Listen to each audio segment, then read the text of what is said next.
ಯಾವುದೋ ಜನುಮಾಂತರ ಬಂಧನ ಬೆರೆಸಿತು ಅದು ನಮ್ಮನು ಹಾದಿನ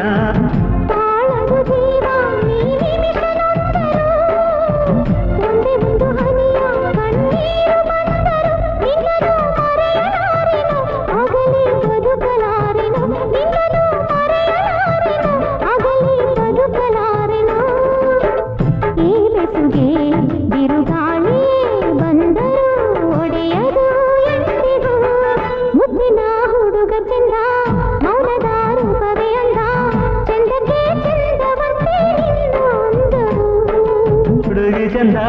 ಮೌನದ ರೂಪವೇ ಅಂದ ಚಂದಕ್ಕೆ ಚಂದವಂತೆ ನಿನ್ನ ಅಂದವು